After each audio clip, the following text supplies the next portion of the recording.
Chris Parker, I'm the Assistant Superintendent for the school district and your resident MC for tonight. So first, we're going to recognize the people that made this possible, and then we're going to get the teachers out here who it's really about. Everything tonight should be about teachers. I want you to think about who was a teacher in your life that made a difference. Everybody in here can think of a teacher that made a difference in their life. They can tell us about them. I may even call out some of you to tell us about the teacher that made a difference for you. So be ready. But before we do all that, look around. I think this is great. Is this a good place or what? Yeah. Destini, great job. Great job. I'm proud to tell you that everything we did here tonight, including somebody's leaving with a Jeep, right? Y'all know that? Did you know that? Somebody's leaving with a Jeep? And more prizes. We have thousands of dollars worth of prizes. We have a car, and we have great food. We got a great event here. We did not spend 1 cent of your money. This is all through our partners, through business partners, Tutton Jeep, mostly their Tutton group that have Jeep Chrysler. They have RVs. They got tractors, Chip. Did you know that? Yeah, they got all kinds of things. So let's give it up to the Tutton group first.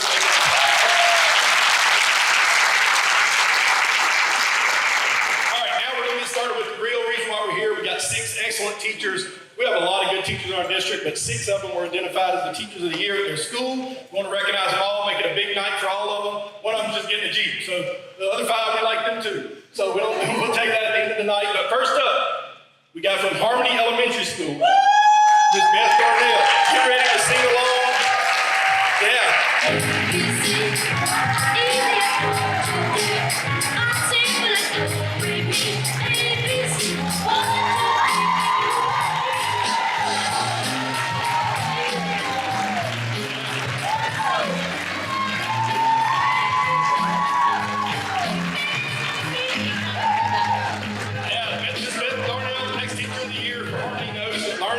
Basics, but she impacts lasts a lifetime. Miss Darnell brings energy, joy, heart to Harmony Elementary School every day. Where's Harmony at? Harmony, yeah. All right. Next up, today's story is still being written, it says, but our Hill City teacher is helping. Where's Hill City? Hill City teacher is helping her students fill every page with confidence. At Hill City, she inspires students to find their voice, think deeply, and believe in themselves. So through strong relationships and meaningful learning experiences, she reminds us that the future is unwritten. Miss Jennifer Connelly, come on out.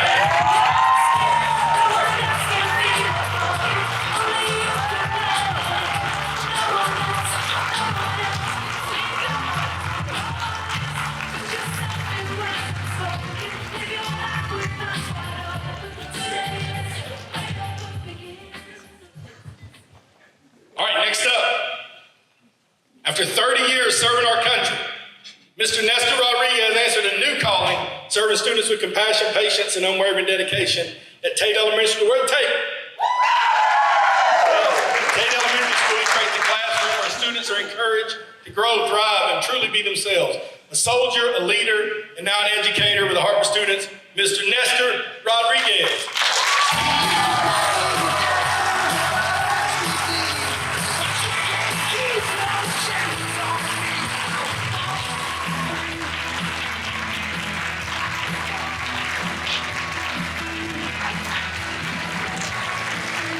Next up, with a thankful heart and passion for helping students succeed, this teacher brings encouragement, connection, and positivity to Jasper Middle School. Where's Jasper Middle School?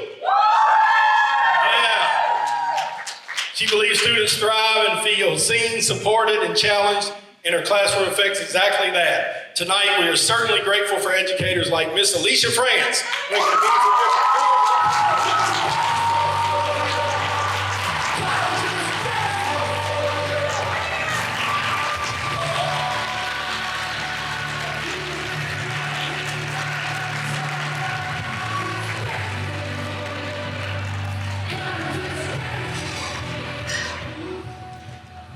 All right, now Pickens Junior High. Where the junior high folks at?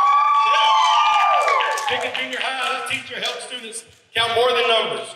She's helping them count their strengths, their growth, and their opportunities. Known for balancing high expectations and kindness and grace, she creates a classroom where students feel supported and strong enough to succeed. Tonight, we feel certain to celebrate her, Ms. Rachel Waters. Come on down.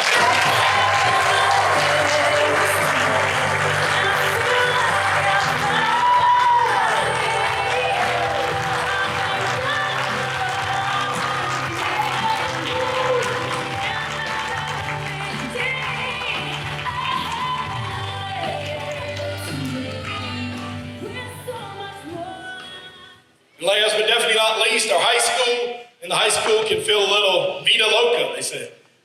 Miss Valerie Boehm has a gift for helping students find their voice in the middle of chaos. A proud Pickens County graduate herself, she now inspires students through creativity, authentic learning, and meaningful connections. Whether it's through writing, performance, or discussion, she encourages students to embrace who they are and believe in their voice matters. Miss Valerie Boehm.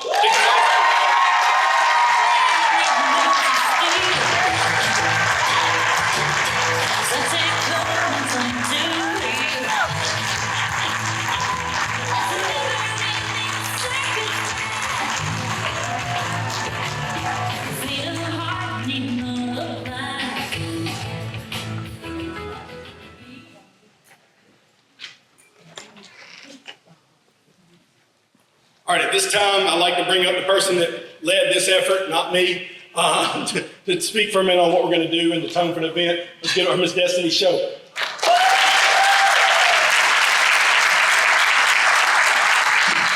Good evening and welcome. Tonight we gather to celebrate 6 extraordinary educators who have been named Teacher of the Year for their respective schools.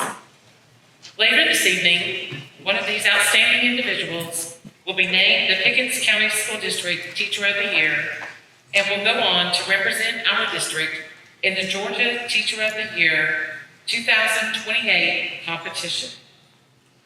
We are honored to have so many special guests with us tonight, including educators, business partners, community leaders, family members, and friends. At this time, we would like to recognize several individuals and groups joining us this evening. Members of the Pickens County Board of Education, Ms. Sue Finley, Mr. Tommy Gartrell, Ms. Amy Gibson, and Mr. Joe Wigington. Superintendent Dr. Travis Thomas and Assistant Superintendent Mr. Chris Parker. Our school principals, Mr. Stephen Hunter, Dr. Angie Kretschmar, Mr. Scott Stevens, Mrs. Miranda Combs, Dr. Kenyon Petty, and Mr. Matt Combs. Our reigning district teacher of the year, Mrs. Amanda Abbott from Hill City Elementary.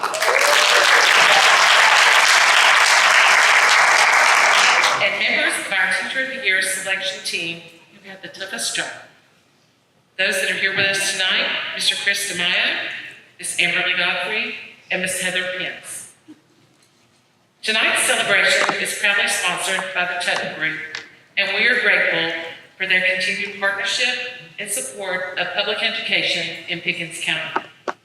We will hear from Mr. Drew Tutton.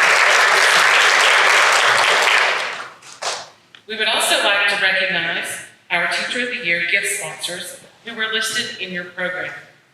Their generosity helps make this evening even more special for our honorees, and we encourage you to support these businesses and community partners. We invite you to take advantage of our photo booth this evening. Hey, Destiny, did you see me over there taking all those pictures? I did. I did good in that photo booth. I'm just telling you, they need to get in that photo booth. You're right. Hey, before you tell them the dinner directions, I want to say something real quick. Okay. Say something. I want to talk about these 2 people I have with me. Did you see I have some guests? Y'all know these people? Yeah, this is the smartest people in Pickens County and Elesha. Me and Devin. No. Devin Shoemaker, our salutatorian, Ellison's done our valedictorian. How about that? These really are our top students, and we're glad they want to be here tonight. This is kind of the end result, Destiny, you know, what all these people do. So all of you had great teachers. These really have some great teachers. They end up with the highest grades in the entire senior class. So I think they're going to lead us in the Pledge of Allegiance, and then we'll give the dinner instructions. Is that okay? All right, everybody stand up. Let's go. Stretch it out a little bit. All right, Devin, you're Ellison talking here. Okay. I pledge of allegiance to the flag of the United States of America and to the republic for which it stands, one nation, under God, indivisible, with liberty and justice for all. Yeah. Now, before I leave, I'm going to ask you one question. I'm going to put them on the spot, Destiny. So you guys can sit down. You can sit down. Enjoy yourself. You can tell us the name if you want. But people know you're a teacher, so be careful. Your principal's back there. So think about your favorite teacher, kindergarten to 12th grade, and what made that teacher really special. I think most recently, my favorite teacher has been Miss Shana Nix at PHS. I chose her as my star teacher also this year because she showed me what is possible out of myself if I put my mind to it. That'd probably be my most recent one. But out of all time, that's a hard one. I mean, you got Mr. Morgan at Harmony. Yeah. All the Harmony people I went to Harmony, they were all great, and I love them all. They're all great. So. I would say recently Dr. Abu because she taught me how to do calculus. And it's like really hard. So, and then all time, I don't know. You're not too bad. No, not my dad. That's hard. But that's possible someday. Thank you, guys. Thank you. Give it up again. All right, now, I know you guys have to be quiet, especially Mr. Combs, so we can get on to dinner. So, Destini, take it away. Following our invocation, our teachers of the year and their families will be invited to proceed through a buffet line first. During dinner, please enjoy fellowship with each other and celebrate the incredible educators who are the heart of our schools. At this time, please welcome Mr. Eddie Rhodes from Woodstock Church, Jasper, as he comes forward to deliver our invocation.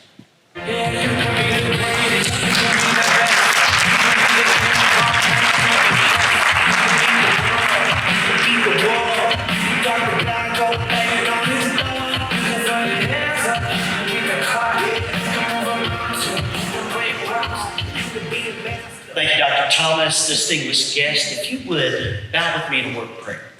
Our Father, in Jesus' name, I'm grateful for this county, grateful for the school system, my boys have been through it, and say thank you for the teachers that have taught my kids. Thank you for the ones that are in this room that have gone over and above the call to influence and impact our students. Would you now take this meal, nourish us with it in Jesus' name. Amen. So dinner will be served for the buffet line out in the hallway to my right, to your left, and you can proceed that way. We have drinks, tea, ice water, and lemonade over here. Dessert is in the back, so please help yourself. And We're going to get started recognizing all of our 6 teachers of the year, and then we'll obviously recognize the winner of the district teacher of the year. In between, we'll have some interviews, do some calls. And we'll have some different speakers, so we'll try to make it as fun and interesting for you as possible. But remember, the theme is, who is your favorite teacher? What did you like about your favorite teacher? You know, so I'm talking to my man Jacob Poole right here. Jacob, when you think about your favorite teacher, what comes to mind? You don't tell us who it is, but what did they do that made him your favorite teacher? Just really spent a lot of time with me, talked to me, considered where I was at in my life at the time, and just took time about it, and I felt like they really cared about me.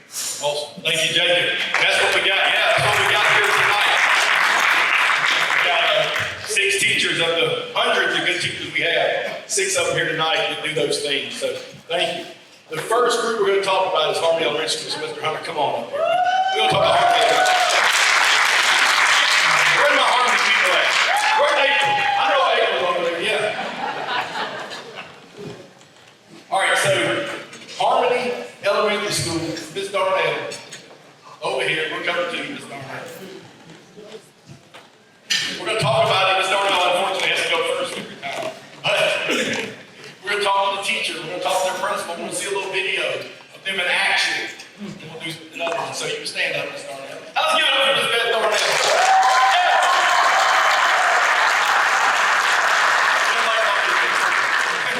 It's okay, though. You deserve it. You're doing a great job. Absolutely, she does. Yeah. Mr. Hunter, what makes Ms. Darnell so great?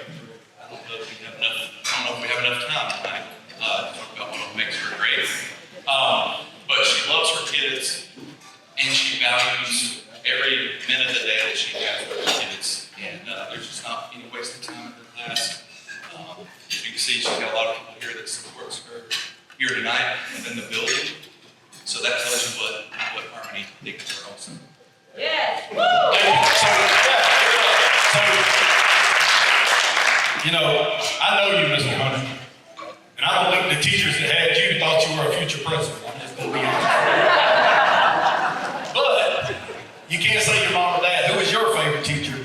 what did they do that made them a special teacher for you?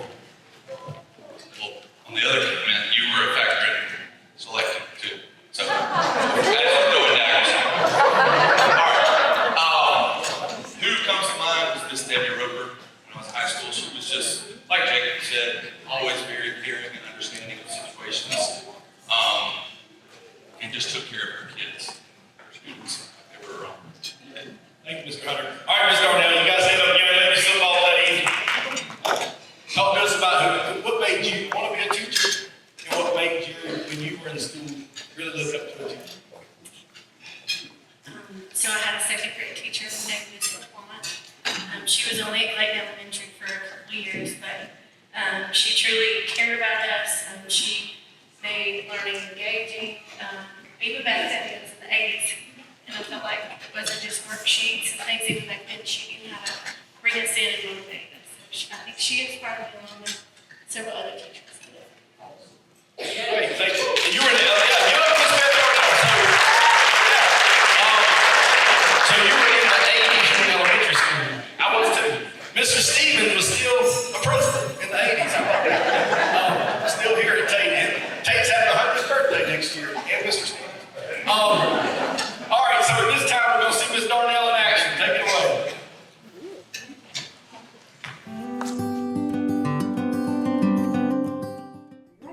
I'm Beth Darnell, and I'm Harmony Elementary's Teacher of the Year. Being named Harmony Elementary's Teacher of the Year is a great honor. I work with many deserving, wonderful teachers that could have easily been selected. Being chosen by my colleagues means a lot to me. When I was a child, I played school and I often pretended to be the teacher. So I always had that in me. And then I also had many wonderful teachers that inspired me over the years and made a difference in my life, and I wanted to have an impact on students the way they had on me. My role as a teacher has evolved over the years in many ways. There's been big changes in teaching, and one is technology. So we have lots of technology now that we did not used to have. We have Chromebooks for the students and iPads, and one piece of technology that I use often is my Promethean board. I do engaging lessons, have the kids come up and write on the board, so I use that on a daily basis. Another aspect of teaching that has changed is a focus on social-emotional learning. Although I always did that to a certain degree, there's been a bigger focus on that in the last few years. One way that I've done that is to incorporate a daily morning meeting. During this daily meeting, students have a voice, they connect with one another, it builds a classroom community.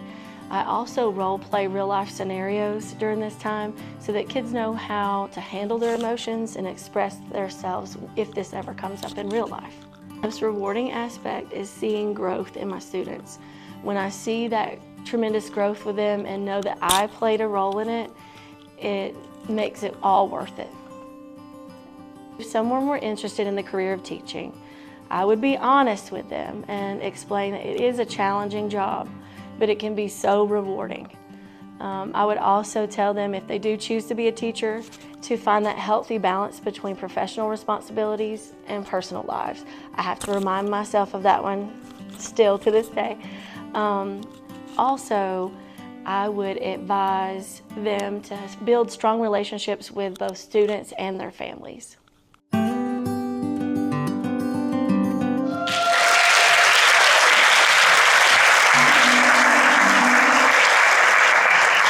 Congratulations, Ms. Darnell. Very well deserved. Next, we're going to talk about Jasper Middle School. Yeah, Jasper. Ms. Miranda Combs, principal. Ms. Combs, what do you got to say? Okay, good. I came prepared, and then he started asking questions, and I was like, I can't use this, but I can. Last year, we got to say something about our Teacher of the Year. And I felt like I kind of fumbled around a little bit, so I wanted to make sure I was clear about how much I think Elesha Frantz deserves this honor. There are some people who truly have the gift of teaching, and Elesha Frantz is one of those people. As her principal, I have had the privilege of watching her pour her heart into her students every single day. She holds them accountable, because she believes in what they are capable of becoming. She loves students fiercely, even on the hardest days. And she creates lessons and experiences that make kids want to learn and be part of her classroom. Miss Frantz makes JMS a better place simply by being her. Her impact reaches far beyond academics, and I cannot think of anyone more deserving of this honor. We are so proud to call her our Teacher of the Year.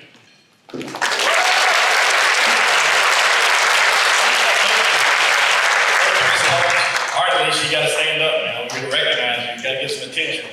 I mean, I struggle with that too, I know.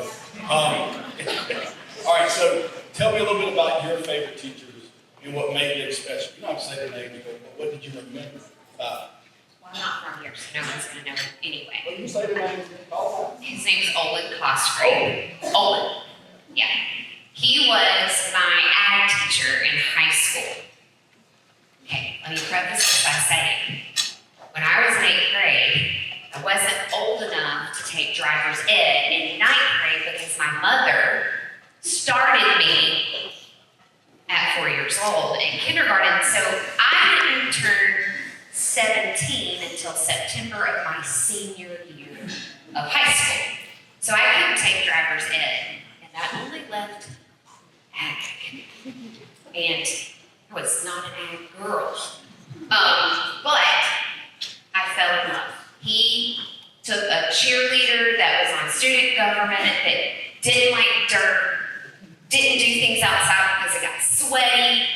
I hated all of that. And he took that and he molded me into someone who fell in love with learning. Because I learned how to identify soil, and I was #1 in the state for livestock judging, and I never had any plans of doing that. And he loved me the whole way through and showed me things that I would never see without his influence.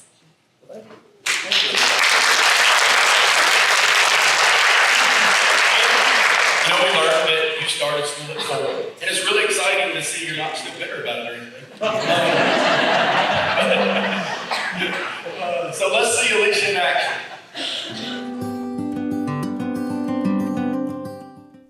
My name's Elesha Frantz, and I'm a teacher at JMS. I teach 5th grade math, science, and social studies. To have the honor of Teacher of the Year for Jasper Middle School is incredible. I actually couldn't believe it when they said my name. Not because I don't think I do a good job or I work hard, but I work with so many incredible teachers that deserve this also. So the fact that my peers and my friends chose to vote for me was an incredible, incredible honor. I think the most rewarding aspect of my job is the relationships I get to build. For 14 years of my career as an educator, I taught special ed, and those relationships that you get to build with those students and those families, I mean, you know, I have kids that I taught 15 years ago that will reach out to me and still remember me. I'll see them in Walmart and I get hugs. And do I appreciate the academic growth? Absolutely. That's important. I want them to be where they're supposed to be academically. But beyond that, the relationship I get to build with them means a lot. Because at the end of the day, this job is not about you.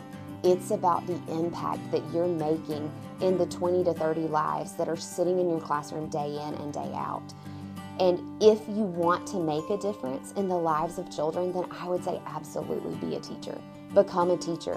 I know that our career field a lot of times gets a bad rap these days because it is hard to be a teacher. It is. It is, I think, one of the most difficult jobs there is. But I also think that it can be one of the most rewarding jobs. And I know that for me, it's more than a job. It's a calling. Like, it really is a calling. And I look at my classroom kind of like my mission field. You know, the Lord put me there specifically to lead these little people to be better humans, and the impact you get to make is profound. I mean, when you think about it, there would be no doctors or lawyers or baseball players or football players or any career without the impact of a teacher. And so the impact you can make in this field is incredible.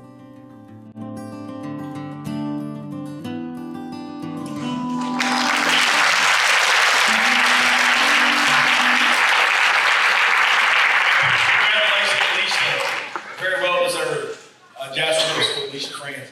Hey, you guys see me up here about his Jeep. Last year I came out of the car and made an entrance. I don't want to do the same thing twice.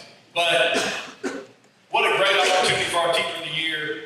The winner tonight of the District Teacher of the Year will get a release from Tutton Group for a vehicle of their choice. Very fortunate to have that. We've got thousands of dollars of other gifts we've got over there. We've got several table sponsors that made this possible. Everything you see tonight, like I said, we were able to do just from the community. The community made this happen. Our staff put it together, but this was actually a community finance event.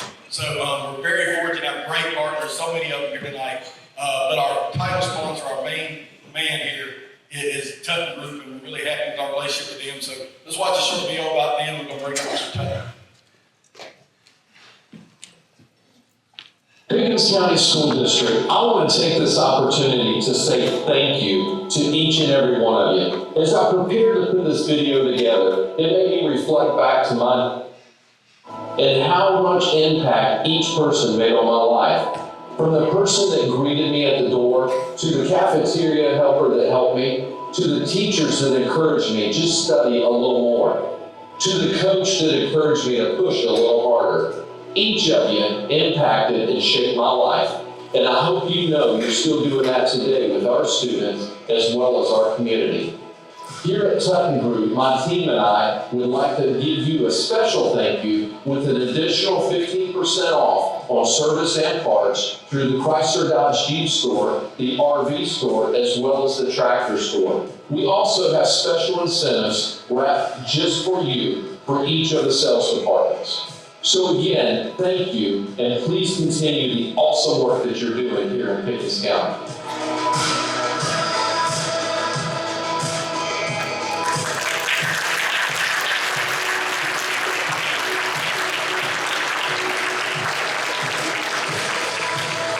This time we're going to bring up Mr. Drew Tutton.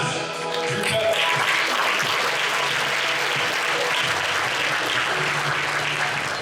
Really, I just want to say thank you. Thank you, Dr. Thomas, and congratulations to you two for putting such a great team around you. Destini's done a great job, and her whole team at working with us and giving us the opportunity to be the main sponsor on this event.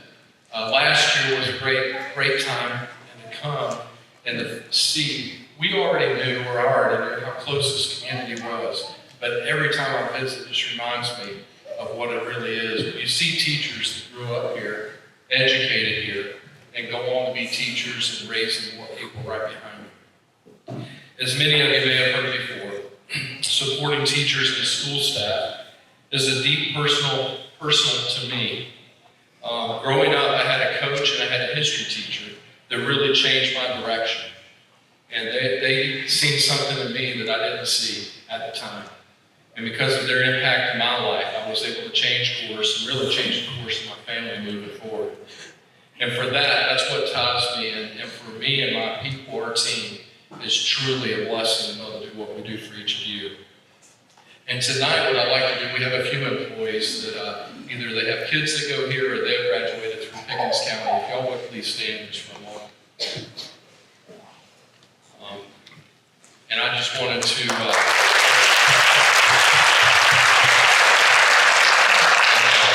And I want our team, right? We find it a privilege to be part of this community and part of what y'all do. And these are our people. These are faces behind our employees, behind our dealership, service department, offices, and stores. And our community involvement, many were shaped by the various schools and educators that we have here tonight. This is why we do what we do. Because when we invest in teachers, when we invest in bus drivers, when we invest in administration, coaches, cafeteria staff, and custodians, and every person who makes it happen at a school, we know we're investing in our community and we're investing in our future.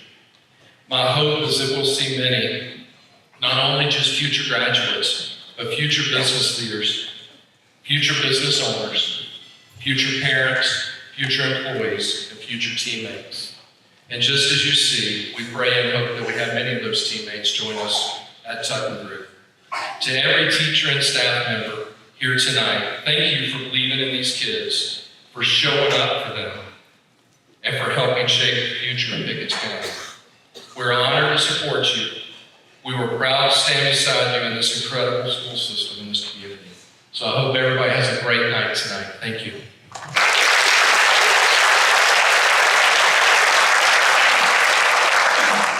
Thank you, Drew Tutton. The Tutton Group really has just been fantastic to work with. They've given way more than we've even asked for. They even encouraged us to get some sponsors. The tables, we got table sponsors here tonight. They don't pay for this. We got Coca-Cola United here. Prestige over here. We got Prestige Medical Group. Don't you guys talk? Tell us about your favorite teacher. So I actually graduated from Gilmer High School. Oh, never mind. All right. Tell us about your favorite teacher. I went to Cherokee County School. That's okay. That's better. My mom was a teacher. I love being here tonight. We actually have done scholarships for the school system, and it was amazing coming out to the school and speaking to the teachers because they're there for them. They told us that they wanted to do as much as they possibly could. I love teachers. I grew up with so many.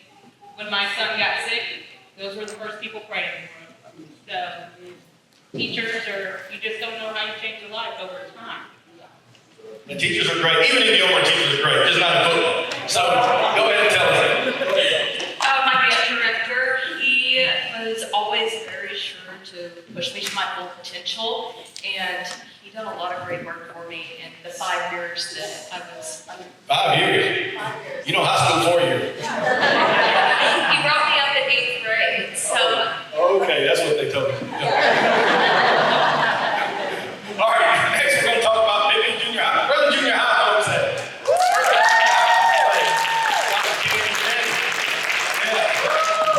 So, Pickens Junior High, Canyon Petty, principal. We've made some major gains at Pickens Junior High this year. We've done a great job, as you got to get staff. So talk to us about Miss Rachel Waters. Okay, so Miss Waters, I've known her for several years, but to see her as a teacher who works at my school, she has all of the characteristics of my favorite teacher going all through school. And when I think about just one teacher, it's hard because Pickens County Schools has so many wonderful teachers that I had. And I feel like Miss Waters is one of those teachers that it doesn't matter where the child came from, what their home life is like, any of that stuff. Like, she's gonna treat them the same when they come into her classroom, and she's gonna hold those high expectations. And I don't know if any of you have been around junior high kids, but they're really fun and emotional. And Miss Waters handles it with grace, because it's easy to get frustrated with certain kids, but every day is a new day in her classroom. So we are so lucky to have her at the junior high.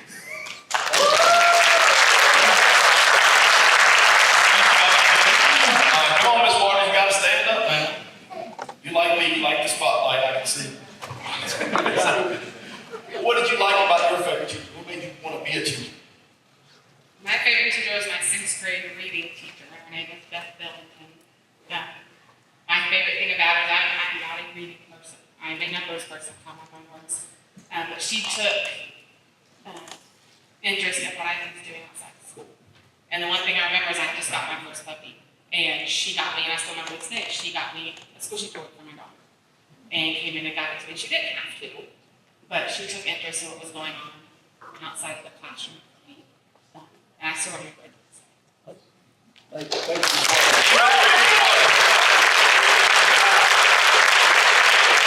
All right, this time, possibly, we'll hear from Rachel. Hi, I'm Rachel Waters. I'm an 8th grade math teacher at Pickens Junior High School. To be rewarded the honor of Pickens Junior High School Teacher of the Year by your peers is an honor, because it lets me know that the educators that I work with see what I do in my classroom and out of my classroom, and that they see me as someone that they can look up to. made me want to be a teacher was really a person that influenced me, and that was my mother. She was a science and math teacher who ended up being the leader of her school.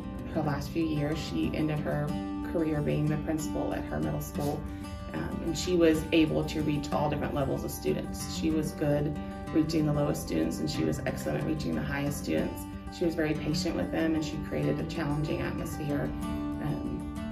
Her students respected her, she loved them back, and I hope to one day be at least half the educator that she is. Throughout the years, my role of a teacher has evolved drastically, especially in the last 9 years when I became a parent myself. I'm a very black and white person, and so my first few years of teaching, my classroom reflected that. And then in 2018, my husband and I started the journey of starting our own family, and we were given the opportunity to adopt our 2 oldest. And that changed my world altogether. My world was not black and white anymore, it was more gray. And I hope that my classroom now reflects what I want my students to walk into when they walk into their classroom. So it has changed dramatically. I want my classroom to reflect what I want my own children to walk into. The most challenging aspect of my job is to meet our kids where they are every day. They come to us with different challenges each and every day, and their goal for the day may not be an academic goal. Their goal for the day may be a social emotional goal. They may need just someone to laugh with that day or someone to confide in that day. And the most challenging aspect is to make sure that you're meeting that goal as well as what they need academically. The advice I would give others that are interested in teaching is to follow their heart, not to listen to the stories that you hear from everyone, to go into your classroom, to be ready to smile with them and be ready to laugh with them and be ready to cry with them when they need it, and just know that each day you get to start over with them. And many of our students need that. They need to be able to know that they can make mistakes and come back in the next day, and that you're going to be there to take them and help them reach what their next goal is.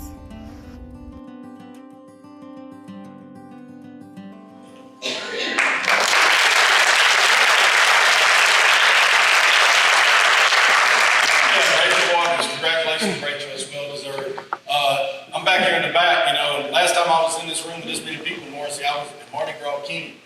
You know that? They made me the king for this. The only person that needed more attention was you. So I need to come back here and see you. Tell us about back in the day now, this was a long time ago. Tell us about your favorite teacher. My favorite teacher was my dad. He was the civics teacher, the basketball coach, and a full-time comedian. And he was had a positive impact on a lot of kids. And as a young man watching my dad do that in the gym, in the classroom, pretty powerful. Thank you, Coach. So at this time, we're going to bring up my boss, assuming I still have a job, Dr. Travis Thomas.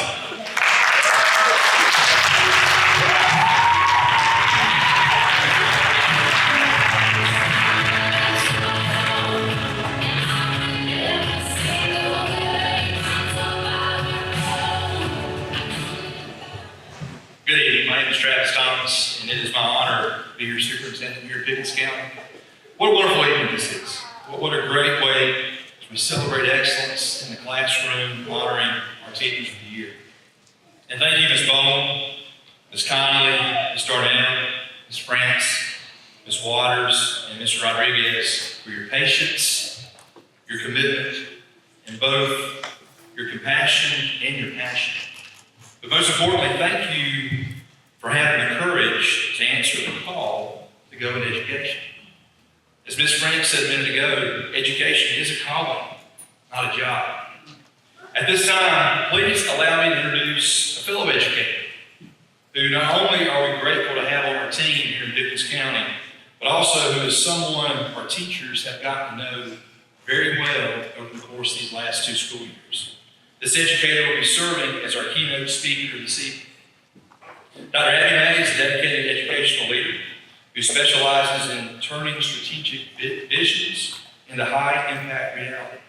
With a doctorate in educational leadership from Kennesaw State University and recognition as a Clinton Scholar, she brings a wealth of expertise in curriculum, instructional design, strategic visioning, leadership, and innovation to every project she leads. Throughout her career, Dr. May has worn many hats, from a state champion coach, classroom teacher, to STEM program specialist, principal, and director of curriculum instruction. She is recognized for her ability to navigate complex organizational shifts, including merging school communities and implementing district-wide initiatives. Grounded in servant leadership, she focuses on fostering positive cultures, mentoring aspiring leaders, and driving growth through data-driven professional learning. Dr. May currently serves as the Pickens County School District's Chief Academic Officer, where she leads the alignment of district and school-wide practices with a clear, long-term strategic vision.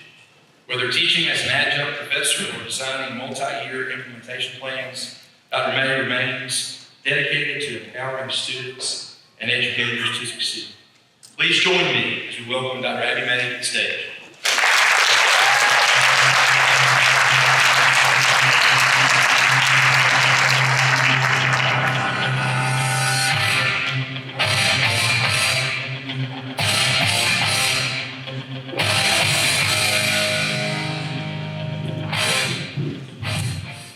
That was like really good walk-in music, whoever chose that. Thank you very much. Okay, as Dr. Thomas said, I'm Dr. Abby May, and I serve as our Chief Academic Officer here in Pickens. I'm also known affectionately as Princess and the owner of the Chandelier. I wanted to talk to you a little bit about impact and the power of our impact as educators. This is my lifelong career. This is my passion, and it's more than just a job to me, as we've all heard so far. So you kind of got a little introduction to me, but I am a mom of 3, 2 twin boys, that is. So prayers always welcome. I am a daughter. As I'm showing these, I'm immediately regretting my life choices of allowing Chris Parker to see me when I was younger. These pictures might find their way to me again.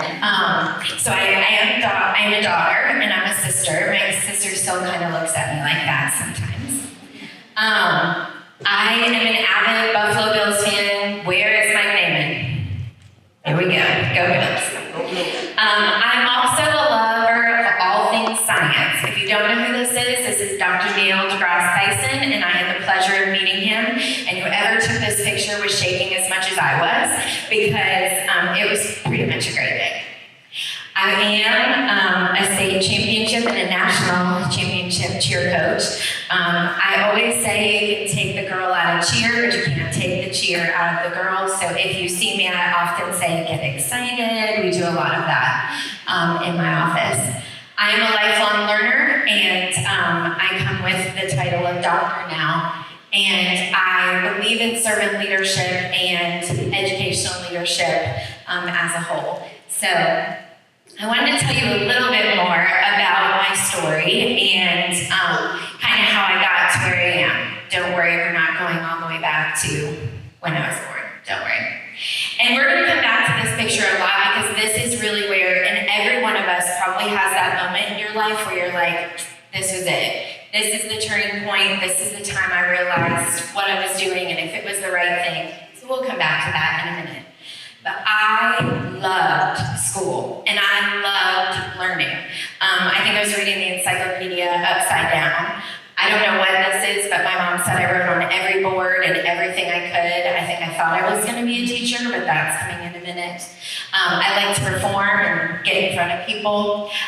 This is as much on brand for me as possible. I'm always talking, and you can see this is me in like the first grade, just singing away. That, I don't know why I put that one in there. This is me here, front and center. I'm Pilgrim number 8 in the amazing performance of Stone Soup. My mom said I won a lot of middle school awards. I don't really know. And I really loved math and science. So this is me at my house teaching people before finals exams. I think I was teaching pre-calculus. I cheered, again, a whole lot of things. I loved every minute of being in school. The These are some of my favorite teachers. These two got me through middle school and made me realize how much I really love science and solving problems. We all thought they were married, but I don't really know. But they always smelled like each other, which was really funny. And if I ever see or smell that perfume again, I'm like, oh my gosh, I'm immediately back at my middle school with them. So it's amazing. This woman is Dr. Barrios. She's the reason why I became a science teacher, because she was short, and I was like, okay, she can't hardly see over that lab desk. I can do this too. Then this lady would never believe how much I ended up really loving math, and then my daughter took the AP calculus test yesterday and killed it because she would have maybe thought I didn't love calculus as much. And this guy, Mr. Fortner, he would never believe that I wrote a dissertation because he didn't always care for my writing back in the day. But the most important part of my story is my why. And it starts with this guy. So this is my dad. His name is Wayne. Again, I'm probably going to get in a whole bunch of trouble for showing all these pictures. So if my parents ever come and visit Pickens, just pretend we did not see my dad in the 70s and like that. Just pretend. And my parents are high school sweethearts. They grew up in Buffalo. They, have been together since they were 14 and 15 years old. Got married really young, and my dad started working right away. He is a blue-collar manufacturing engineer. This man never missed a day of work that I can ever remember. First shift, second shift, third shift. We moved from Buffalo to Florida so he could work in a manufacturing plant. And just worked really, really hard. This is the house I grew up in Florida. And my dad made it a point to make sure we knew how important education was and stay in school. I think really deep down, he really wanted more for us than he had for himself growing up. And so this girl in high school senior year told her dad, who was always very concerned about what I was going to do and who I was going to be, that I was going to be a pediatric cardiologist. Because even as much as I loved all things teaching and thought I was going to teach everyone, I really thought that I wanted to do surgery on little kids and fix their hearts and do all these things. And then I told my dad one little story, that I went to college and decided I really just wanted to be a teacher. And I'm going to tell you this, but don't make judgments yet. It's coming. It's going to get better. But there was a little bit of time where I think he was on that verge of being disappointed. Not because he didn't want me to be a teacher, but I think he was worried about a couple things. So there were some years where I would be like, guess what? I did this in my internship, or guess what? And I really wasn't getting a whole lot from him. He wasn't as interested. And I wouldn't say he was like mad or anything. It just wasn't the connection. I'm a total daddy's girl, if you have not picked up on that yet. My husband can tell you. And I would say, like, I'm this great teacher and we're having so much fun, but it just it's like his excitement wasn't there as much until this day. So this is the day I taught at Roswell High School. I was a biology teacher, cheer coach, student council, all of the things. And that's my daughter Riley, who's here tonight in my arms, who's now 17. And this is the yearbook dedication. And so I don't know that I'm getting it. I'm out doing something for the senior picnic. I have no idea. They're calling my name to come in. And they read off this thing, and all of a sudden I'm like, oh wait, what's happening, right? I have no idea. And more importantly, I don't know what to say when they hand me my microphone, because I turn, and who's standing there but my mom, my dad, my husband, and my daughter. My dad, remember I said, never missed a day of work. And he missed a day of work to sit on the edge of this stage and see me accept this award. And then I said, because for every year I taught, I started teaching in 2002, no old man jokes or old woman jokes, Mr. Parker. But when I started teaching, I used to say at the end of every class when the bell rang, at the end of the day, at the end of every pep rally, homecoming, prom, football games, anything, I said to all of the kids, be good, be safe, and make good decisions. And I said at that point, I don't remember anything else I said except for this. I said, be good, be safe, and the entire gym of almost 3,000 kids said, make good decisions. And I was like, oh, wow. And I look over and my dad is just full of, it's on his face. And he said to me very clearly, you did it. And I was like, what? And so what I realized is that I listened to my dad. And I had listened to what he said about being careful about becoming a teacher or whatever, but I didn't really hear him. So when he grew up and when he was younger, his parents got divorced early. And we just heard a whole bunch about what our teachers do and how important social emotional things are for our kids, how that education and working with our students is such a big deal. But back in the 60s, it really wasn't. And so when I finally listened and what I finally heard was that he didn't have that teacher. He moved to 9 different schools in a matter of 5 years. He didn't make those connections. He didn't see the calling because he himself didn't feel it until he watched his daughter on the stage be the teacher that he wished he had. And it was at that moment I was like, okay, I'm in the right place.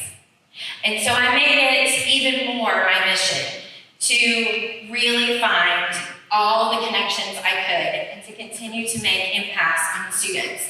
It was just so important to me to look at the places where it was hard to find, those connections for kids that we lovingly call in the office our friends, right?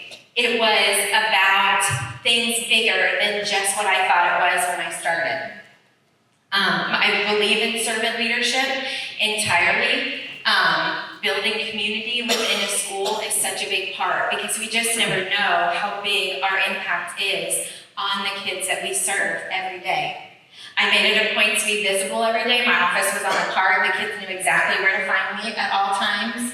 I'm really good at doing voices in The Day the Cranes Quit, if anyone needs me. I'm really good at that.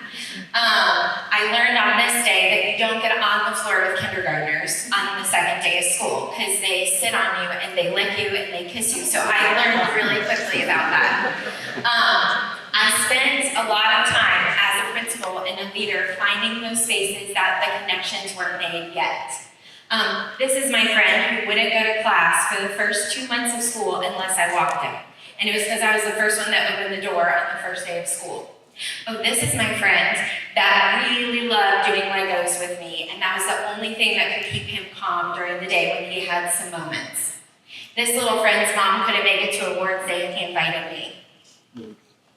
Making these connections and being this leader has allowed me to live out that impact that I know my dad saw in me that day and that he wished that he had had.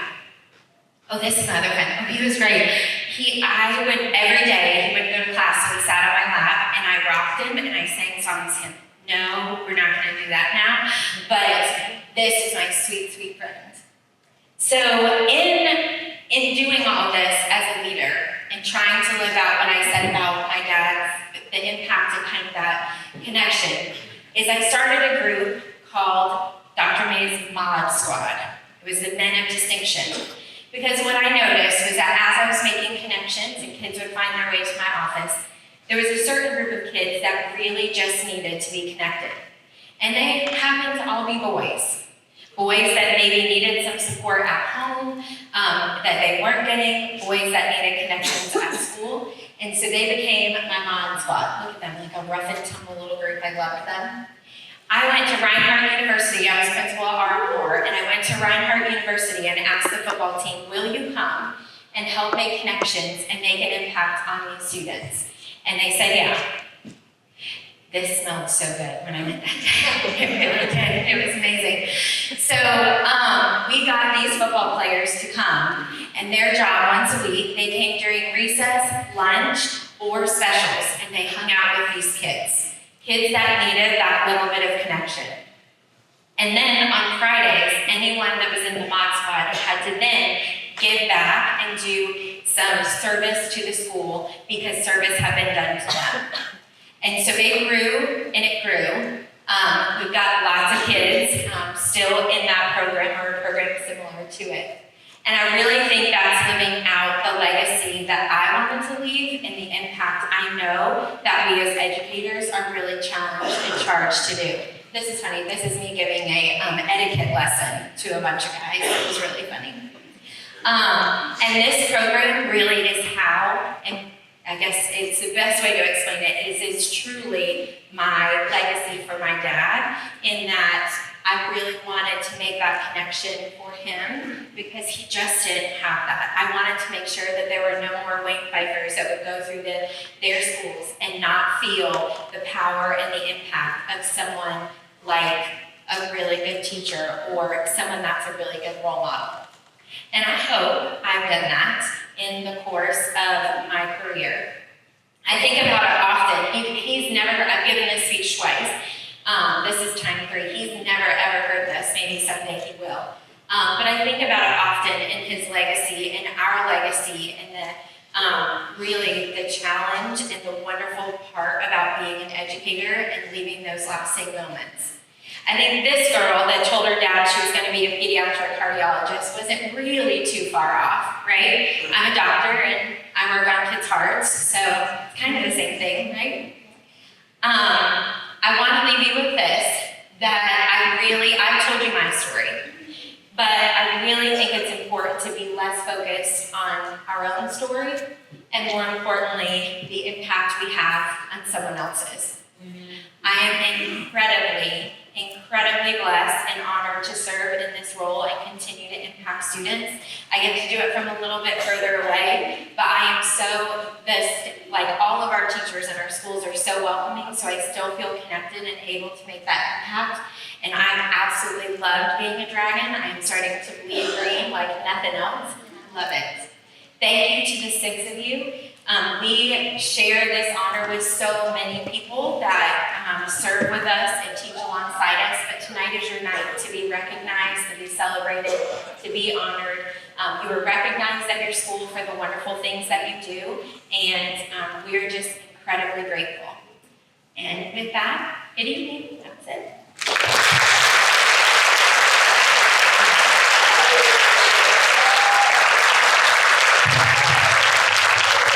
Sorry, Mr. Parker, you can have the mic. Thank you, appreciate having your permission. Thank you, Dr. May, that was fantastic. Did you guys hear Dr. May say she was a Buffalo Bills fan right now?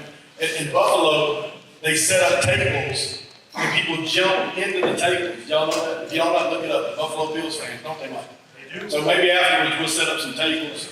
You guys can show your real fan. Before we get to Hill City, I'm going to talk to Miss Heather Pickens. Come on, Heather. Y'all know Heather. Heather is the president of the chapter of all the Chattanooga Tech. And one of our I told you about impact teachers and what you see, even at the college level, what you remember from the high school level, elementary, and how it links into your job, leading all the Chattanooga Tech. Put you on the spot. Absolutely, thank you. So I am the daughter of a teacher, so my mom was actually my 3rd grade teacher.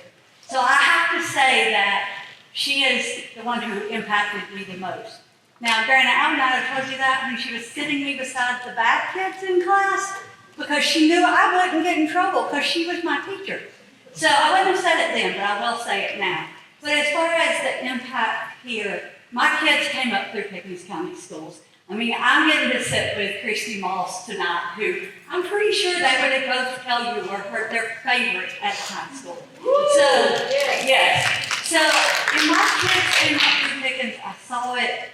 They make a great impact on it. And then here at the college, we have some great teachers that also teach with us at the college, that are high school teachers that are making a difference every day in the lives of our kids and our communities. And here, we're all about workforce development. It starts with the kindergarten teacher, the pre-K teacher. So we appreciate everything y'all do and giving us good, qualified students to come into the college. Yeah.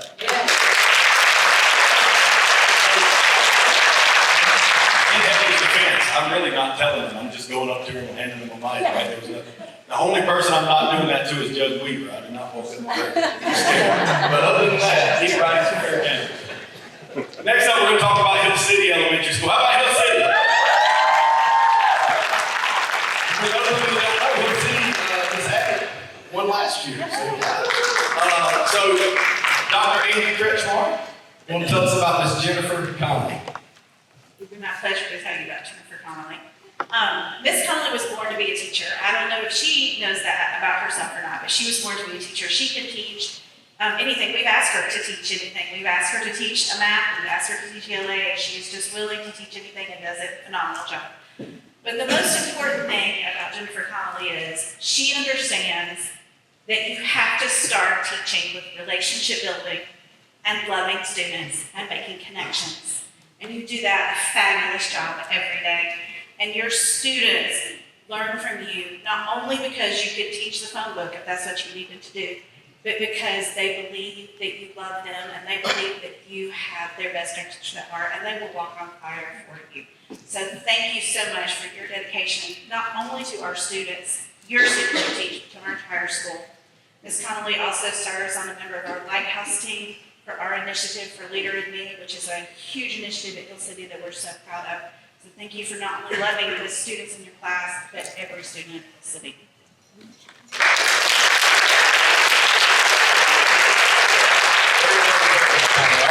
So now it's your turn.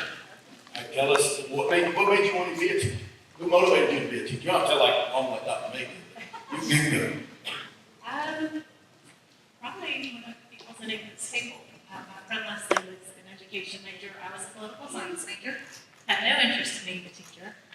And side note, I was not doing so hot in political science. But she made being an educator look so fun. So I made the shift to education, and here we are. Awesome. How about that? All right, let's take a minute and hear from Ms. Connelly. Hey, come on, Dan.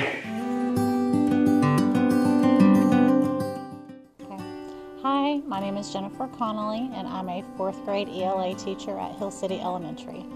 Being named the Hill City 2026 Teacher of the Year is an incredible honor and a meaningful responsibility. I'm excited to be able to use the platform to advocate for students, to emphasize just how wonderful the profession of education is, and also just to highlight how amazing the culture is here at Hill City.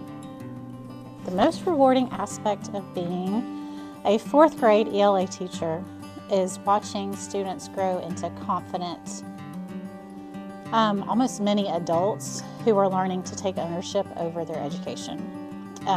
We see a big shift between 3rd and 4th grade. I've taught 3rd grade also. And it's just neat to see them realize that they play a role in that. Sometimes these students are given a choice of whether to go to school or not, and it's just really exciting when they realize that they can say, yes, I want to get on the bus. If I don't get on the bus, I'm going to miss X, Y, and Z. And so it's exciting to see that ownership take over. Working in a collaborative classroom setting, like I've done for a few years, provides for a lot of opportunity for rewards, because I see a lot of growth. One reward recently has been a student who came to Hill City who had had an atypical education. We realized very quickly he needed swift interventions, but we walked this family through the special education process. The student qualified for special education, and now he's receiving the accommodations that he needs in a collaborative setting, and just getting to see that transformation in his confidence has been the most rewarding thing this year. Another rewarding aspect is the initiative that we're doing here at Hill City. We're in our 2nd year of a Leader in Me initiative, and this allows the students to have data binders where they're tracking their attendance goals daily, they're tracking academic goals on a weekly basis, and for them to be graphing their data and referring to it. And again, it just enhances that ownership over their education, and it just empowers them. And education is a marathon and not a sprint. You need to look at it as a long game. It's a very adaptable career. I've been able to use it to where it meets the needs of my family at different times, and I'm so grateful for that. But if you love it and you're called to do it, I would encourage you to lean on your team, give yourself grace, and then you'll become the teacher that you were meant to be.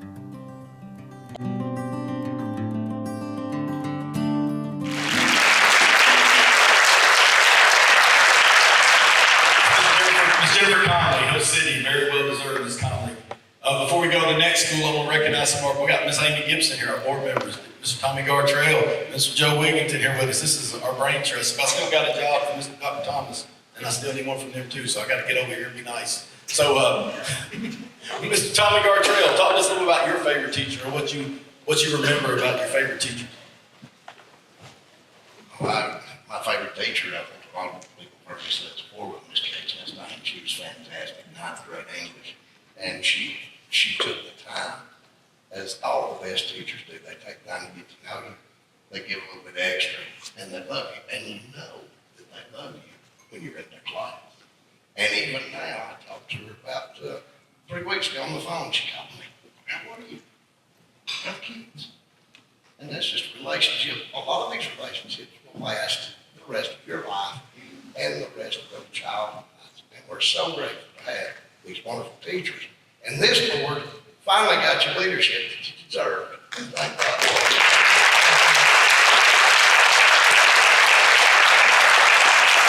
I really thought for a minute Tommy was gonna point at me, but I agree, Dr. Thomas. ETC's here. I'm not going to make you talk, Jason, but ETC has been a great friend of ours. We've got some great sponsors. Yeah, give it up for them. We've got Darnell Mountain Sport and Plays and Grill, I Think Financial, North Georgia Grading. We've got several people paid a lot more than they had to pay to make this a great event tonight. So, Mr. Combs, it is time for me and Mr. Combs to be on the mic at the same time, which I know what everybody waiting for. We're about to talk Pickens High School. Where are the high school people at?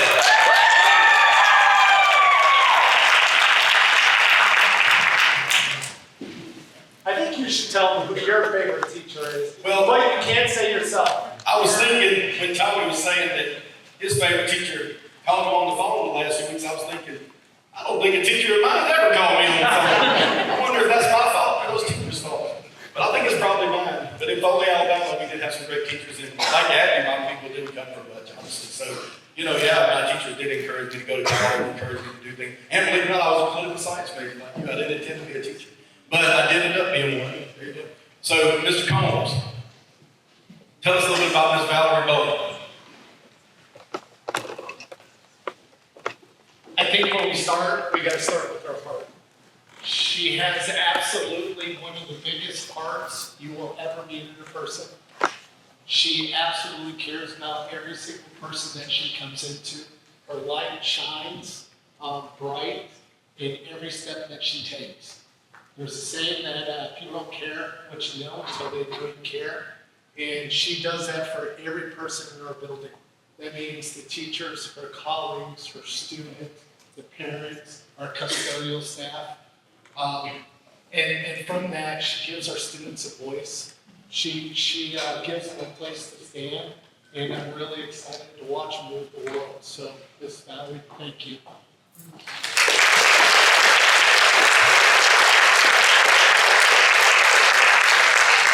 All right, Ms. Boehm. Y'all, she's gonna be embarrassed. This lady went to Harvard. Not Harvard. Not like this. Actually, this might be the only person that I just prefer must be smarter than me. So, I'll give it to her. You've been great. I have worked at high school with you, so I know you've done a great job. But talk about what, you're from here. You're from here. And you did go off to schools in New York and Cambridge, Massachusetts. You're back here. Talk about what teacher made impact while you were here. Thank you. Wow. So I did grow up here, and my parents, my grandparents, they were my first teachers. My grandma was actually a teacher here, Betty Stansel, and she really inspired me right from the start. But just going through Pickens County schools, Linda Judkins, I had her in kindergarten and first grade. And I'll never forget, I was so excited to come to school. I used to look at the school bus passing down the road when I was 4, and I would want to go to school so bad. But then when it was time for me to get there, I didn't want to leave my mama. So Miss Judkins just provided just the most comfort, whether it was laying down at that time and her playing the Beatles on her record player. I'm not that old. But it was just that comfort. And I'm really on a kick with this quote lately. But Trevor Noah, in his memoir, Born of Crime, says that comfort provides a floor, but it also provides a ceiling. So I was really blessed to have teachers that gave me that floor of comfort, but also pushed me just enough to get me out of my comfort zone. Otherwise, I would have never left them and come back. But this is my comfort. This is my place. It pushes me and it gives me comfort. So everybody from Mr. Pickens to some wonderful performing arts teachers. I too had Mrs. Kate Chastain for 9th grade and 12th grade. And let me tell you, that red pen, not comforting, but it gave me what I needed. And I'm really proud to be here and be back. Thank you.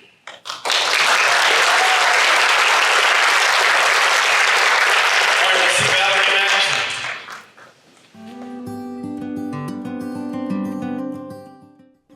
I'm Valerie Boehm, and I teach English at Pickens High School. I am so honored because there are so many people that deserve this at Pickens High School, and I really could not do my job without the village of people that surround me. So I started in K-8 music education, and I transitioned to high school as a chorus and theater director.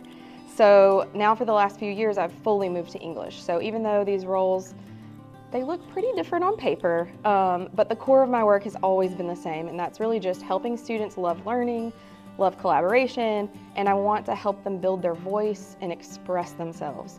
I want them to take ownership and responsibility for their work. So I think a teacher's job, any teacher's job, is just to help our society thrive. And I think as a teacher, we are essential to that purpose, really. So I didn't go into teaching to teach English or music or even theater. I really just became a teacher because I care about our community and making sure that we're growing these kids into citizens who are capable and caring and responsible and confident too. So seeing these students grow in that confidence, especially when they actually learn to love reading, or they learn to express themselves in a new way, or maybe write a letter to the editor, or write a speech, or talk out loud sometimes. That is honestly the most rewarding aspect for me, because it wasn't until I was in grad school that I had a professor who asked our class to answer the question, what is the purpose of education? So it's a very typical thing to tell new teachers, like, remember your purpose, but shifting the your to the and what is the purpose of education, I think is really important to get new teachers to consider, because it takes you out of the center and it makes you think about how are you part of this bigger complex educational system? How are you part of the big vision for education? So that was a huge shift for me in thinking about, it's not about me, I'm not the center as the teacher, it's about how we all work together to make students learn and grow more confident. So I think if new teachers can answer that question, and I think the answer will be different for every person, but if they can articulate how they want to be part of a bigger vision for education in the community, then they're going to make a difference, and then they're in the right place.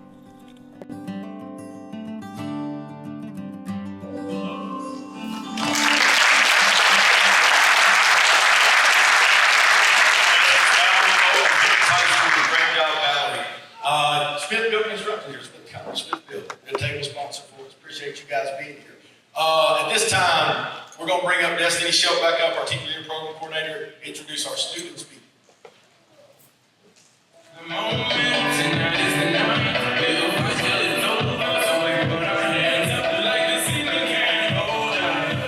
Tonight, we are also reminded that the impact of great teachers is often best reflected through the lives of the students they inspire. It is now my privilege to introduce a very special student from Pickens High School. Life handed her a story that could have been marked by hardship, but instead she chose resilience. Quiet and incredibly determined, Phoebe has shown that strength does not always arrive loudly. She found her place as a student at PHS, discovered confidence through involvement, and continues to lead with grace and perseverance. In many ways, the spirit of Taylor Swift's song, The Man, reflects her journey, proving that sometimes success comes not from making the most noise, but from refusing to give up.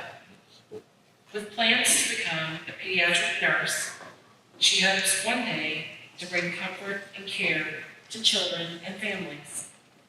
Please help me welcome an extraordinary young woman with a powerful story and an even brighter future ahead, Miss Phoebe Collette.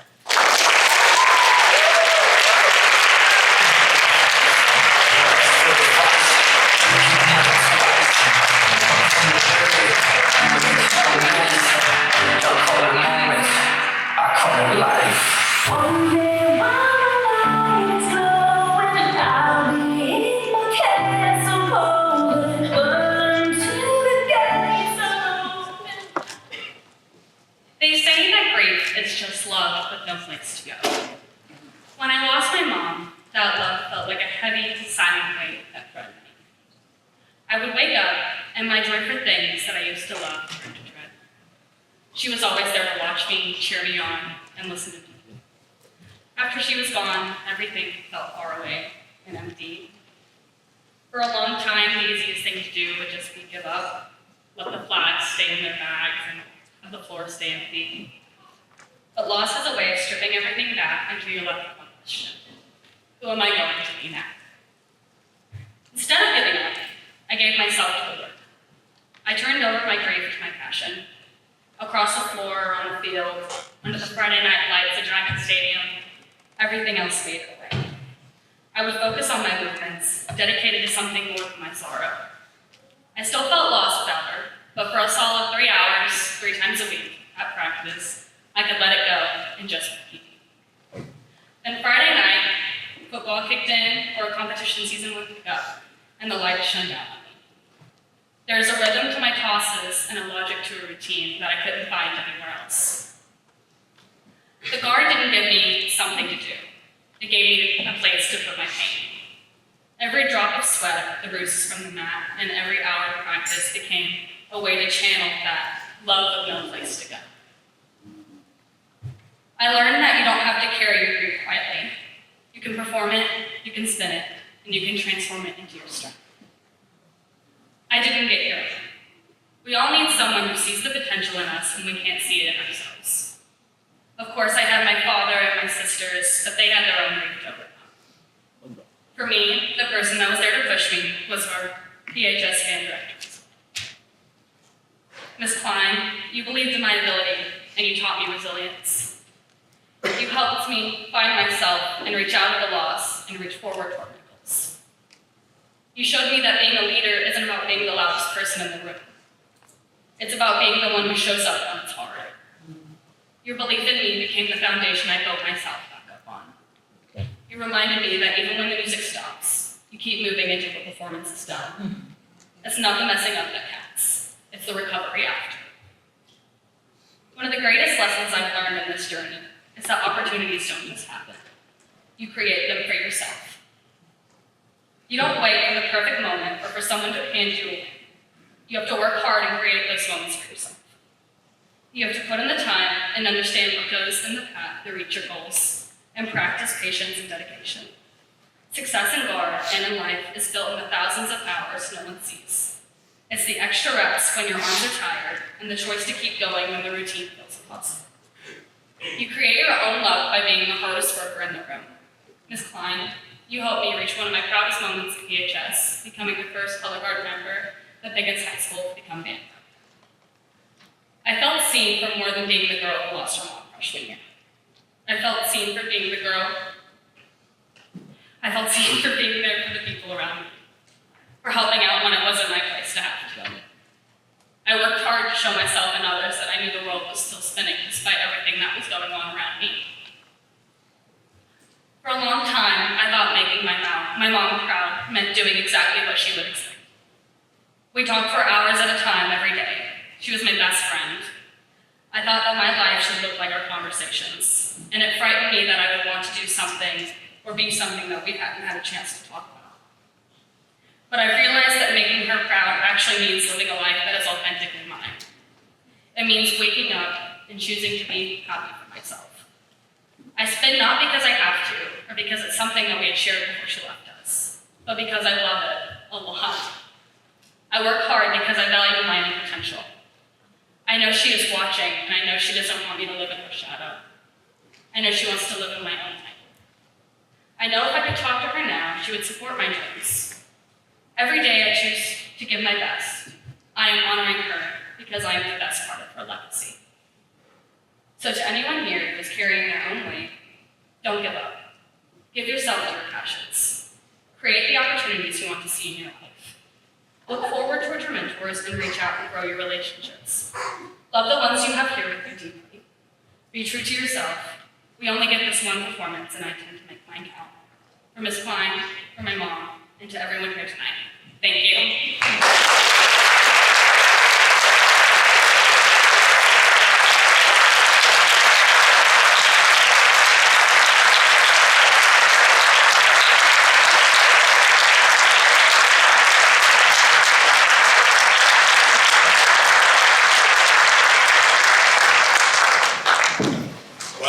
That was fantastic. What a great message. So we've had 5 of our 6 schools recognized. We're going to Tate. Mr. Rodriguez will get there, but this is Mr. Stevens, Tate principal, and he's one of my favorite guys, so I give him a hard time because I really do like working with him. But he's been in education a while, and he could retire, and he chooses not to. And I love that about him. And his faculty told me he would not take a picture. So I'm going to lead by example, like Dr. Thomas says. I'm going to go back here. We're about to take a picture and show you guys. And put something. What you want to put the glasses on, Mr. Stevens? I'll put these on. You going to go with a hat? I'll put these. Maybe one of these hats. Come on. Okay, go ahead. All right, to the teachers, to Mr. Rod, to the special ed teachers, Zeke says, rock on.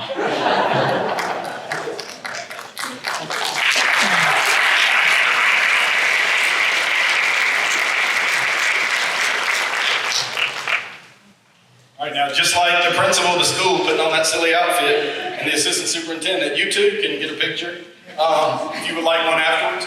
But as I thought Destini did a good job with the photo booth. You think? Yeah, so you had a chance to see the photo. So, Mr. Stevens and I are about to talk to Mr. Nestor Rodriguez. Where's our Tate people? Where's our Tate people? That was pretty good for Tate. After I just got the principal to take a picture that Brooke Park said I couldn't get, and Taylor said I couldn't get, you guys should be cheering louder. Don't doubt us. It's been a great night. We got 6 really good teachers, really 6 excellent teachers.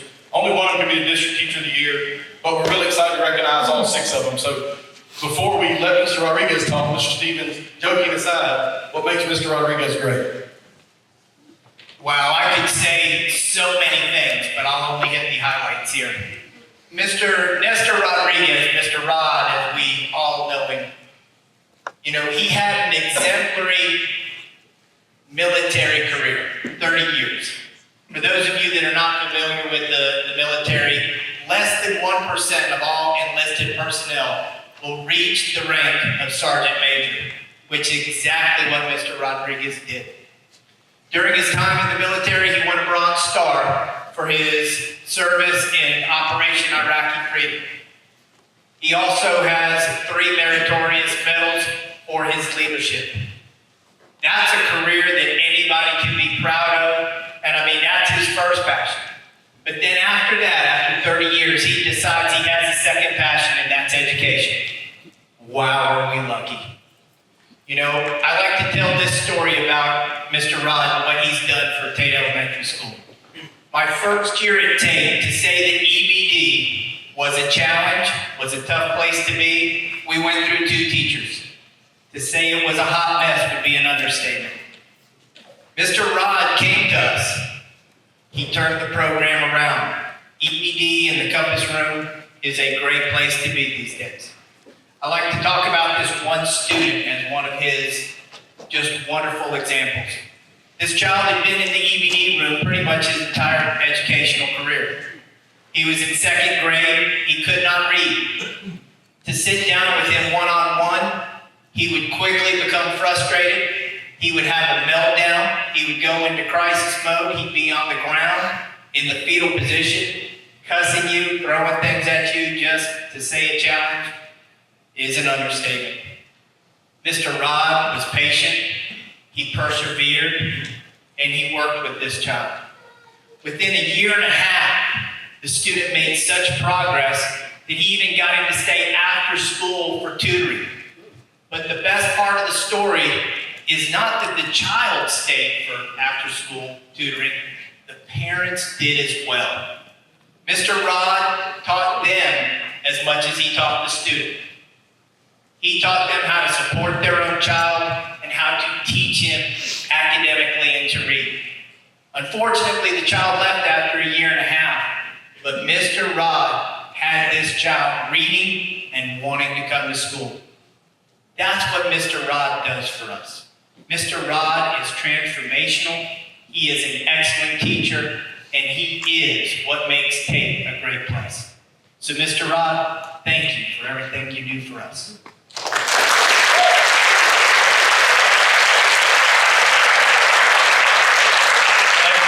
Great. Mr. Rodriguez, first, thank you for your service. Man, 30 years, my goodness.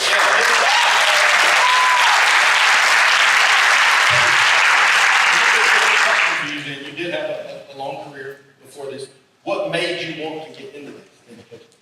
All right, well, first, I have to give thanks to my first grade teacher. Mrs. Valerie would take approximately 25 kids every year. We only had one first grade class. And she would take on these Latino kids, teach them how to read, write, English. And when that happened, it opened the world for me. All right. Later on, I met this guy named Drill Sergeant Foxman. All right.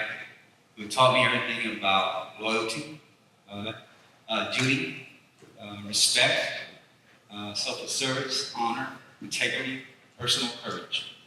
I mean, this guy was. I made sure I was on time all the time, okay? Lots of push-ups. Anyway, from there, I became a leader later on in the Army and started teaching. I became a sergeant, so I started military teaching, coaching a lot of soldiers. And later on became not just non-commissioned officers, seniors, but also officers in the Army, okay? So when I left the Army, I said, I missed that. I missed that piece of mentoring. Growing with folks. And what drove hard on me once, I could receive a phone call from Shannon D. Wilson, Sergeant Major, from Fort Stewart. And he said, hey, Sergeant Major, I made Lieutenant Sergeant Major. That's a position I never held. And I said, wow, finally, one of my privates, you know, and that was awesome to hear. You know, and anyway, so after the military I received, I went to Texas A&M for my educational degree, and here I am. We're glad you're here. Let's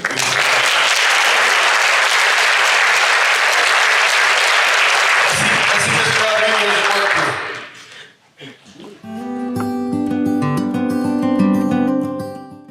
Hello, my name is Nestor Rodriguez. I'm at Tate Elementary School, and I teach the emotional behavior class, which is now known as Compass. It is, wow, you know, it's a complete honor to be selected by your peers, colleagues for this prestigious recognition.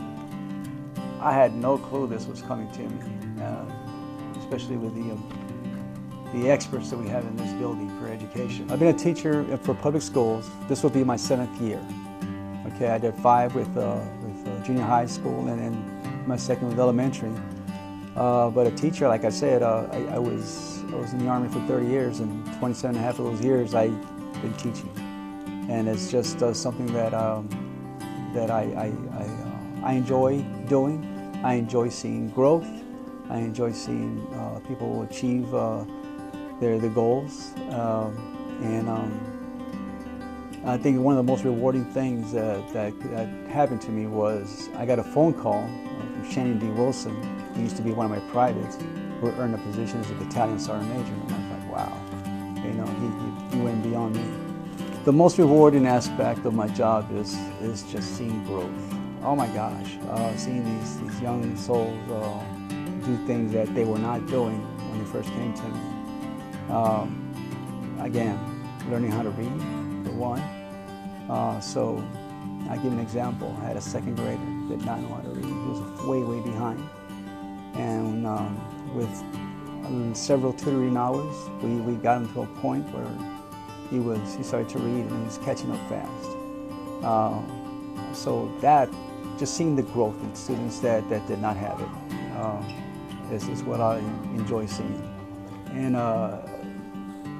if there was a new teacher coming to me, says, hey, what do I do? I says, learn their names, complete names, learn their backgrounds, understand the kids, understand where they're coming from, and how they were raised, know their pets, know the flavors of their ice cream, colors, simple things like that. And ultimately, kids don't care how much you know, but they can feel how much you care.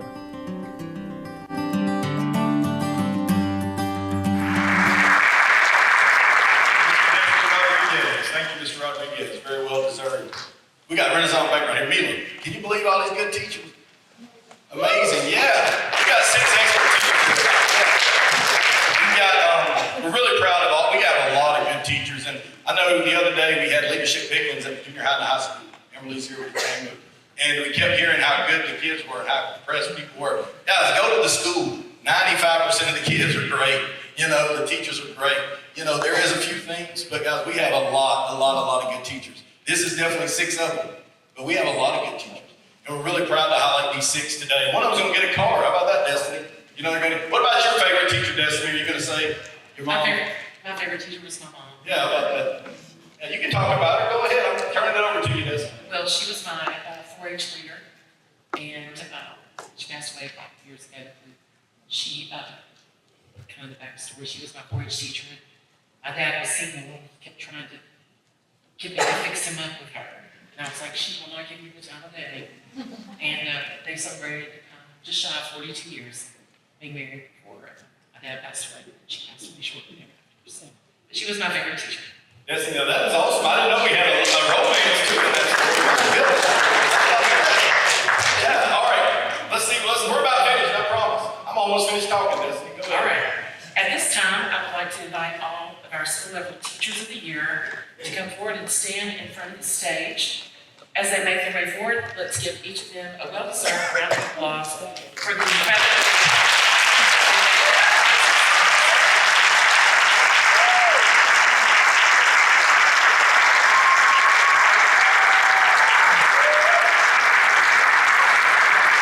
I'd also like to invite our Superintendent, Dr. Travis Thomas, to join us as he announces the Pickens County School District Teacher of the Year on 26-27.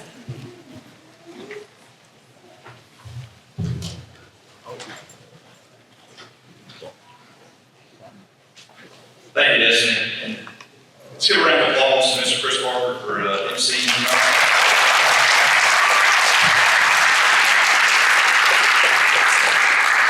Before I reveal our District Teacher of the Year, I'd like to share a quick anecdote with you. The past 2 years, I've had a student advisory council who I meet with every quarter. And we talk about ways we can make our school system better.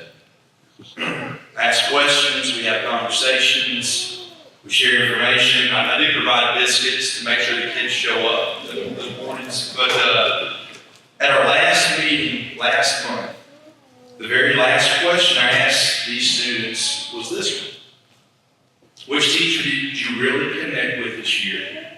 And what was it that they did that made you feel that way? I'm not going to list the teachers' names I heard that morning here, but I will tell you that multiple teachers before you tonight were the names the students gave me. But here are some of the reasons students gave me what their favorite teacher did to have such a strong connection. The teacher is engaging, I can relate to, help me think about my future, challenges me, I can talk to, is passionate about the subject, gets us involved, is patient, has a great sense of humor, is considerate, gets on to me when I need it, shows tough love, has great classroom management, which makes me feel safe, is able to apply what we're learning.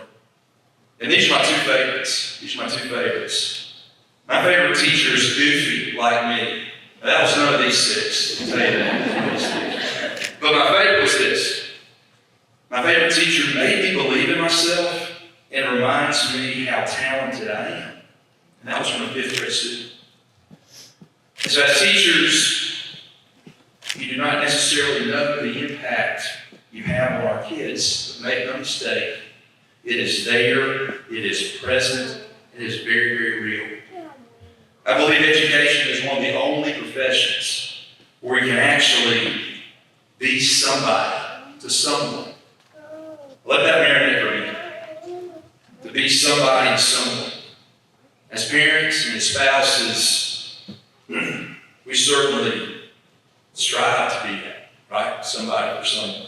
But there are very few professions outside of teaching that can boast this.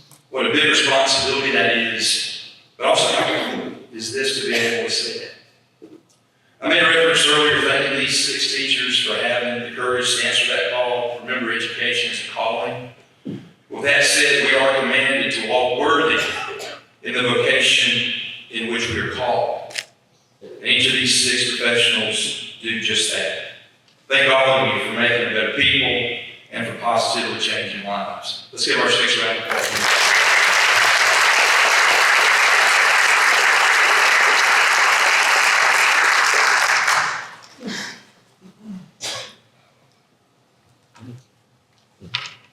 Okay, look for the, oh, thanks, Destini. Now the moment you've all been waiting for. It is my honor to announce the Pickens County Teacher of the Year is Miss Valerie Boehm.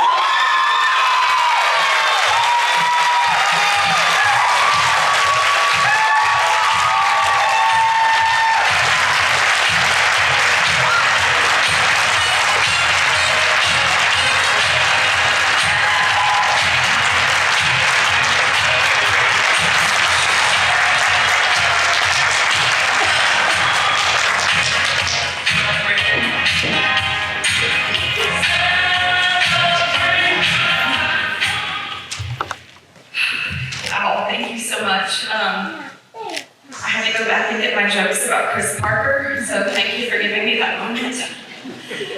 No, not really. I really appreciate that Destini told us all to prepare something just in case, because I'm just so overwhelmed right now and so grateful to everyone in this room. Thank you so much. Thank you. So all of my incredible co-nominees and I were asked to prep this 2-minute just in case speech. And since that time, I've been thinking a lot about, and I know this sounds really weird, but Van Gogh's Starry Night. Okay, so y'all know what I'm talking about. So it's very iconic, and I'm sure you can picture it. There's a deep blue night sky, and it is aflame with swirls of bright yellow and white hurricane-looking swirls of bright lights. And when you see it on a screen, computer screen, it's on shirts, it's all over. It's vibrant, yes, but it's also very smooth and polished and shiny. And if you ever get to see it in person, it is wildly different.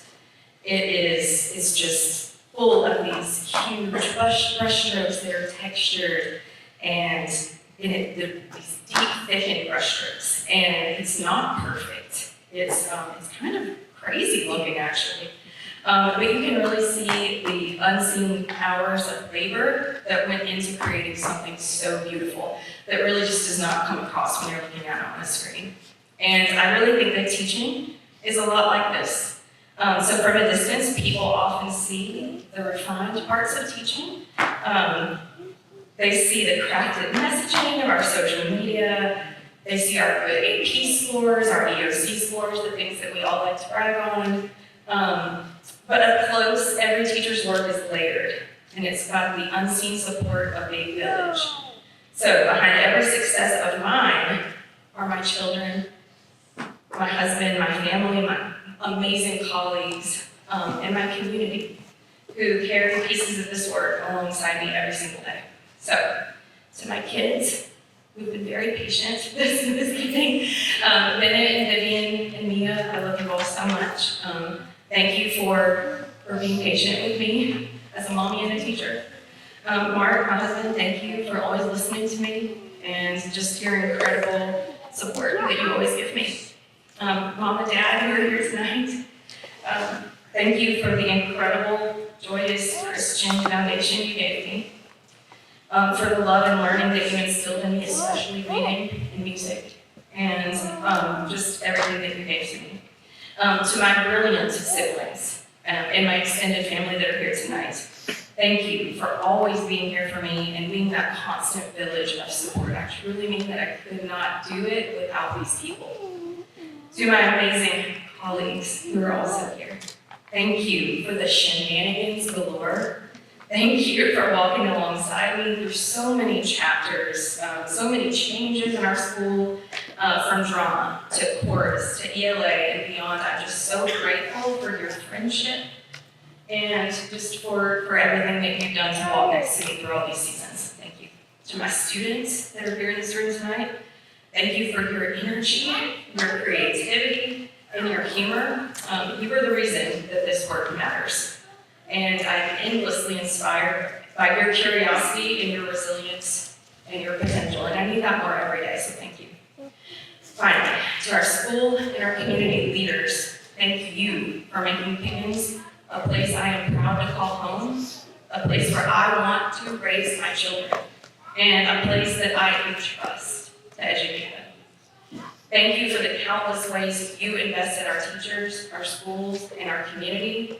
The opportunities and support our students receive here happen because people who care deeply and who work tirelessly behind the scenes to make this community extraordinary, and my co-nominees included in that. That's why I think Starry Night has stayed with me. So from far away, you see that beautiful picture, but up close, every layer, every brushstroke, and every nuanced choice of paint and pigment tell the story of devotion, care, and sacrifice. And I am so honored to be a part of this bigger picture. Tonight, this honor may have my name on it, but the real masterpiece is the village standing behind it all. Thank you to all so much from the bottom of my heart.